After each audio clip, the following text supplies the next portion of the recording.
Deep Red by David Rogers. Exterior, day, deep dark forest, late afternoon. The deepest, darkest woods you've ever seen. Despite it still being day, vestiges of the coming night are starting to reveal themselves. There's a haze lingering in the trees as if to hide something sinister. A narrow stone path winds its way lazily through the trees. Little woodland animals scamper and play in the nearby undergrowth. Rabbits, blue tits, and doe-eyed deer flit in and out of the woodland flowers without a care in the world. It's perfect. Exterior, day, forest path by a gentle stream. Through the deep shadows and rays of hazy sunshine comes a lone hooded female figure merrily sauntering along. A shaft of sunlight illuminates this figure. It's Little Red Riding Hood, but not as you remember her.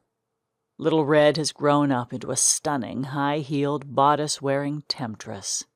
She wears a bold red miniskirt and long red-hooded cloak, which hardly conceals her ample breasts, themselves just held in place by the thinnest of crisp white linen tops. Little Red's lace-up thigh-length boots and bare-naked thighs are rarely concealed by her swishing red cloak. Her long jet-black hair frames her almost perfect face. Little Red is carrying a large picnic hamper, covered with a lovely little lace patchwork cover. She is at one with nature, and the birds and rabbits are all in love with her. Everywhere Little Red walks, the eyes of woodland creatures turn into big hearts. Rabbits clutch their chests in love, then start thumping the ground, getting quite carried away. Birds see her and blow her a wolf whistle. Then a bird flies into a tree, unable to take their eyes off of her. Deer, ponies, and stags stop and stare at Little Red, and immediately start to rut or argue with one another as she passes by. They are all totally in love with her. Or is it just lust? Oh, you guys are the end. Stop it, will you? You guys are all so naughty. Exterior, woodsman's clearing. 2 hefty lumberjacks are clearing up the day's work. They both have wood. One lumberjack is kneeling and holding a large tree stump, while the other is standing over him and swinging a huge axe. He splits the tree stumps in half with one sweep from the axe held tight in his huge muscular arms and giant fists of steel. Little Red walks into view, and both lumberjacks immediately halt what they're doing. The axe is in midair, poised dangerously over the kneeling lumberjack's head. Both lumberjacks stare intently at Little Red the whole time they're talking to her. Hi, boys. Well, hello, Miss Red. It sure am a real pleasure seeing you here in these woods again today after, how you helped us out and all yesterday. Hi there, miss. Now stop stuttering, you idiot.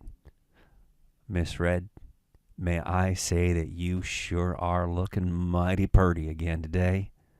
Well, thank you for that. I'll see you two later. On the way home again, I guess. Yeah. Oh, yes, ma'am. That'd be great. Me and Curly here, we'll be looking out for you on the way back. That's for sure. I might even see you before that. I might... As Little Red smiles and walks out of frame, so the lumberjack holding the axe continues his downward swing. Cut to Little Red walking away. The sound of the axe hitting bone and flesh, and a muffled scream is lost on her as she continues along the path. Exterior, Granny's cottage. Dusk is falling. As Little Red walks along the path, so a lovely little thatched cottage in a clearing appears. Smoke wafts lazily from the crooked chimney. White and red roses entwine themselves around the little porch and up the old brick walls.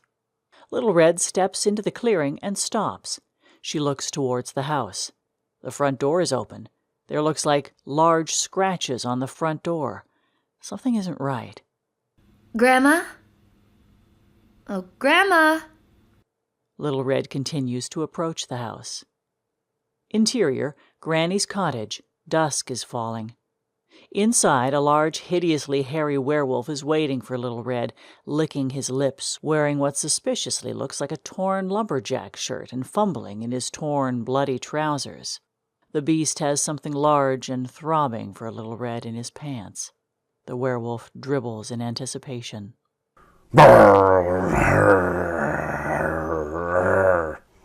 In the background, Granny's partially eaten body rocks gently in her chair. Her steaming guts are still spilling out onto the tiled floor as she rocks to and fro. Interior, Granny's cottage, dusk. Little Red approaches the front door, slightly ajar. Gently knocking on it, she peers round the door and calls in. Grandma? Oh, Grandma! It's me, Red. Are you in? Grandma! Oh, Grandma! Where are you? Little Red steps fully into Granny's cottage. With a roar, the huge muscular werewolf reveals himself. The beast confronts Little Red and towers over her. Her firm, tight body is tiny by comparison. Her bosom heaves with uncontrollable spasm of terror. The beast snarls its rage and corners her. The werewolf is wearing Grandma's bedtime hat as a cunning but useless disguise. It's a pathetic attempt. When it speaks, it's like a bellowing bull chewing a cheese grater. Dark, menacing, hoarse. It has a slow, evil, and lascivious voice from the very depths of hell. Hello, Red, you little vixen. I've been waiting for you. And Grandma says hello, by the way. Red sees her grandma's remains and is shocked at first, but her face quickly shows her annoyance at the rudeness and arrogance of this great beast. My, Grandma. What large claws you have. Okay then. We'll play it by the book, you saucy little love doll. My, Granny, what bad breath you have. All the better to kiss you with, my dear. The werewolf puckers up. Little Red pulls a disgusted face.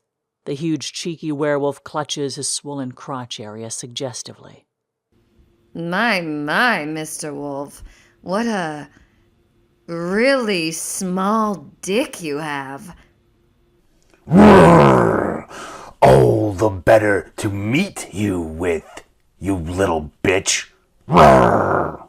The beast tears off Grandma's hat and pounces towards Little Red with teeth snapping and huge claws wide open, ready to tear her teeny-tiny bare-naked flesh apart. But Little Red merely sidesteps and knocks the huge beast to the ground with just one easy blow. The creature clumsily crashes through some furniture and lands awkwardly with its rear end in the air. The beast is caught and held fast under the heavy broken furniture. Patiently and without fear, Red walks towards the struggling werewolf and puts her foot on the great beast's head. He can't move. She opens her picnic hamper to reveal a large assortment of vibrators, butt plugs, and dildos nestling amongst the apples and wild flowers. She looks towards the werewolf's rear end. Close up on the werewolf's face as he looks panic-stricken.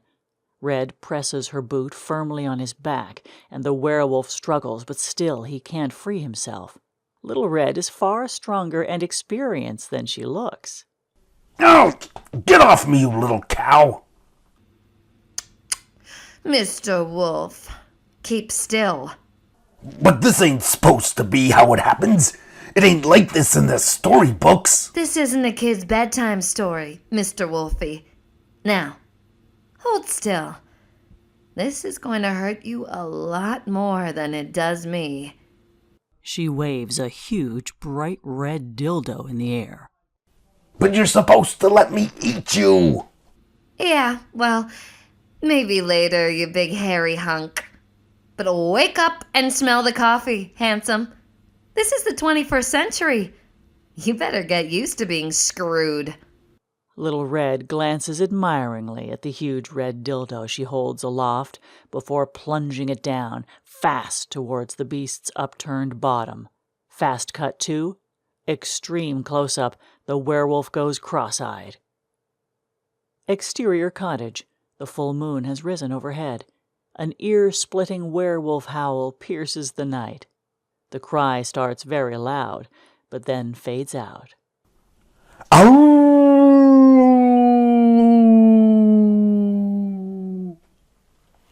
Fade to black. The end.